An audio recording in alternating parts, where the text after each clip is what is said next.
to the Roesch podcast. Got special guest, got Nick Roesch. How you doing? Hey, George, doing great. Thank you for having me on. You want to tell everybody about yourself?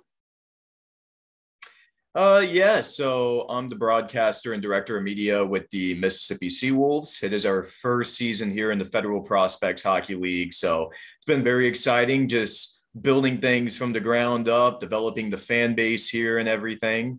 I'm a broadcaster from Fort Myers, Florida. So only had to go a couple of states over, and we're having a good time over here. Yes, that's awesome. The broadcast is in your blood. You did it in high school, right? Now you also did it in college. So how you always had a passion for it, or it's just like I'm just want this one day, like I just want to do it?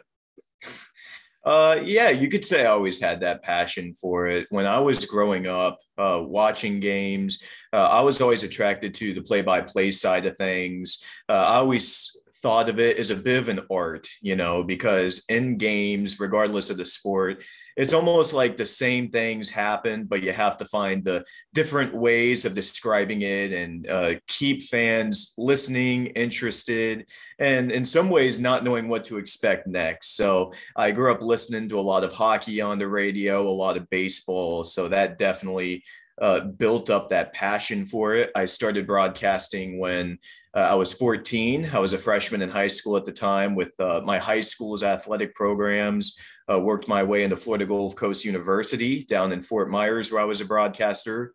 Eventually went into junior hockey, and now here at the pro level. Nice, that's awesome. So Nick has been doing all the sports for his high school, Riverdale High School, as well as Gulf Coast University for Gulf Coast University. So after that, you were hockey was always in your blood, I see. So you're a road broadcast intern for Atlanta, the Gladiators. How's that? That was a very interesting experience, and it was kind of my break into professional hockey.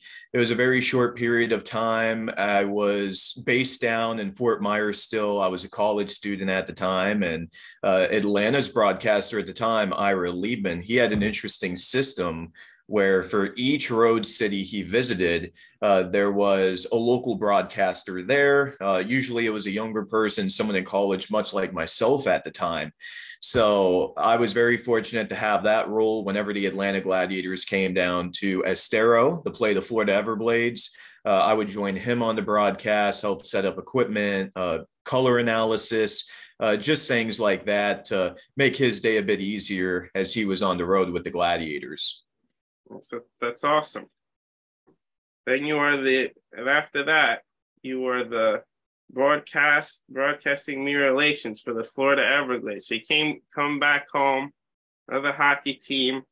You guys, I saw you guys won the Kelly Cup. That was pretty cool.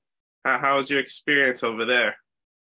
Oh, it was an incredible season. And being a Southwest Florida native, the Everblades was that team I grew up watching as a kid. And who would have guessed I would have ended up working there when I was 21 years old at the time. And we went on a very incredible run, obviously, that playoff season. None of us really knew in the office like how things would end up, especially in minor professional hockey, where towards the end of the season, the roster changes up. You have the last second call-ups, call-downs. And we just had a great group that kind of set into place for playoffs. They went on an incredible run, and we won the Kelly Cup last June. We were able to do it in front of our home fans. We had well over 7,000 plus, and it was probably one of my favorite moments in my career. I was able to go down on the ice after the game, hold up the Kelly Cup. I have the picture. I love showing everyone it. It's one of those things you don't forget for sure. That's awesome. Now you moved to Mississippi, right? So the Mississippi Seawolves, you're the broadcasting media relations manager. How's that going? First year, getting your feet wet. How's that? Yeah, it's been quite the experience. Obviously, there's a lot of learning curves personally, being in a director role after being an assistant last season. So you're taking on more than ever. The content creation, it's all in your hands, everything media related. So it's all about kind of finding the rhythm works for you as well as the organization. So kind of finding myself through that process while improving with the staff members here in the front office. It truly has been rewarding, and it's been an experience as well. This is actually the first time living out of Florida or outside of Florida. So, there's been so much to learn, so much to find both in and outside of hockey. And the Seawolves, again, as I kind of mentioned towards the start of this podcast, we're bringing hockey back. This is our first year in the Federal Prospects Hockey League, but the Seawolves used to be an organization in the ECHL back in the 1990s and the 2000s. So the fans here just so excited. You have a lot of folks who remember the old team here, and they came back to support the new guys. So great people, a great organization, and I couldn't have asked for a better situation, really. That's awesome. Is it being an NHL announcer? Is that a dream of yours, or? I definitely think you could say that. As you know, George, it's such a competitive industry, and it seems like more and more people want to get into it. And I can tell you right now, if I were to get into the American Hockey League, which is that level right underneath it, personally, I'd call it a career. But obviously, when you're here and you break into the pro level, you want to go all or nothing, it seems like. So it's one of those things. It's a journey, and you hope it's a long run.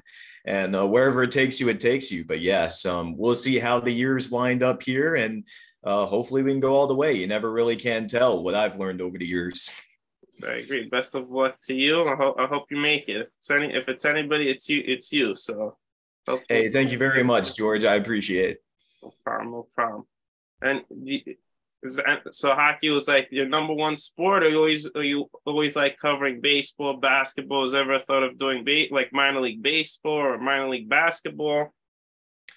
I'm glad you asked, because I had a really funny story. When I started broadcasting in high school, like I said, I was 14 at the time, and baseball was the first sport that I started broadcasting.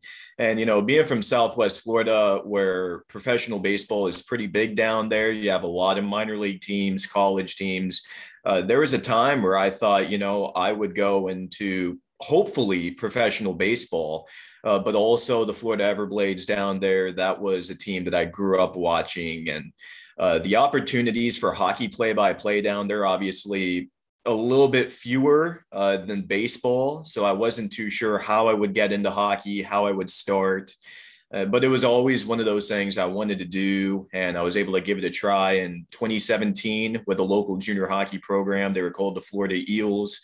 They needed a quick fill-in. So at the time, it was one of those things I wanted to try just as something different, maybe a fun little challenge in there. But I had some pretty good encouragement. The coach of the Florida Eels at the time, Frank Scarpacci, he saw some room where I would be able to grow and make it into something special. So I came back the next season with the Eels, calling junior hockey, and I started getting more and more opportunities in the hockey world, and it took off into where we are right now. It's been a long road, but I'm glad it went the way it did. Nice. That's awesome. So obviously, it's a New York sports podcast. Mm-hmm. So out of the New York teams, Islanders, Rangers, I include the Devils too, because we got a lot of Devils interest from people. Who's your pick? Who's your top dog from one of those teams that's going to go far in the playoffs?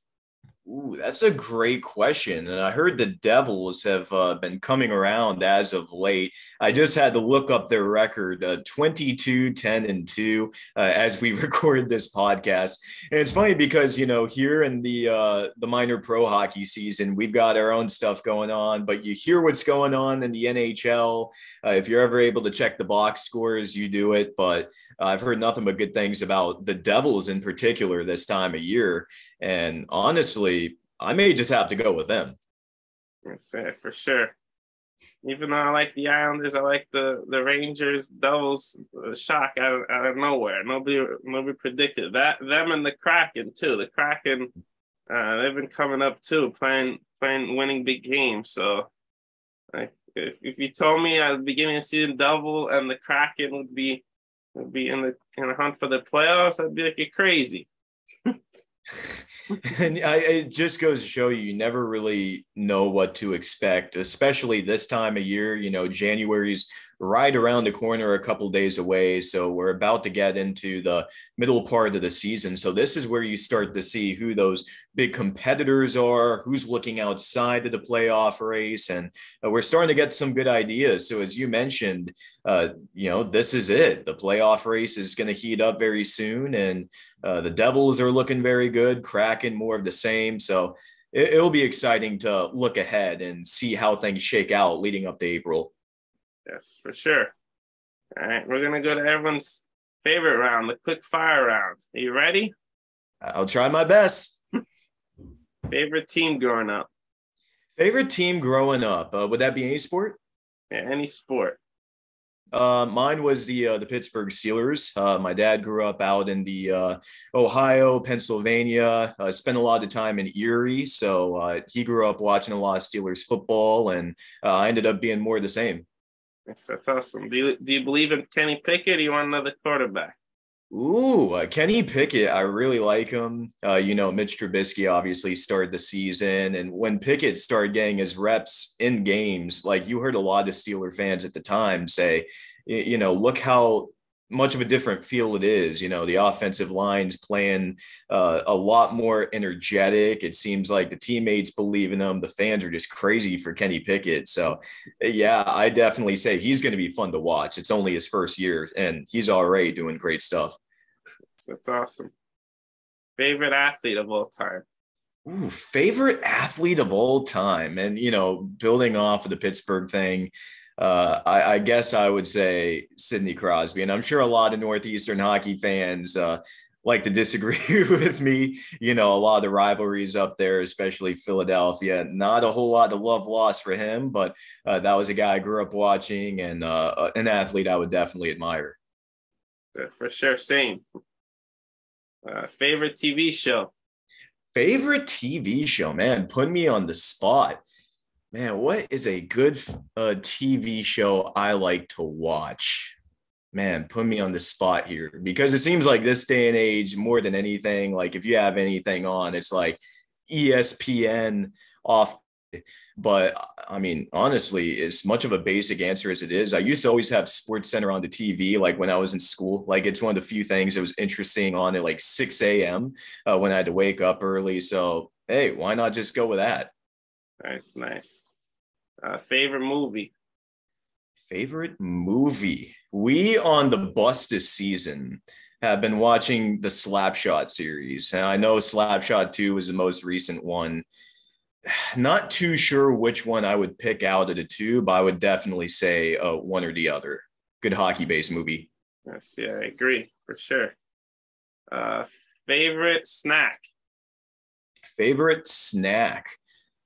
So for me, like especially when I'm on the bus, I look for like any protein bars. We do a lot of stops at gas stations and things like that. So I always look for something cheap, but also something that can keep you full. So anything like protein bar related, I go for that. That's a good choice. Good choice. Favorite commercial? It's my personal favorite question. Favorite commercial? Favorite commercial? Wow. Okay. You always have those ones with the catchy jingles you kind of remember years later. Geez, do you have a favorite commercial? Not going to steal it, but always good to hear from other people. Yeah, has to be the T-Mobile one with Aaron Judge and Giancarlo Stanton. Did you see that one? Oh, no, I didn't. One that came to mind. Oh, this is so old. There was one with Troy Polamalu of the Steelers, and I think it was like a Coke Zero ad or something like that way back in the day. That was a good one. If you ever get a chance, go back on YouTube, check out that one. Paul Amalu, obviously, another great Pittsburgh Steeler that I watched growing up. I can vaguely remember him, but I would definitely say that. That's nice. And then I go with the fans' favorite question. Who's your celebrity crush? Celebrity crush? Man, I can't really name anybody right now, but I can tell you back in the day growing up, watched a lot of Nickelodeon.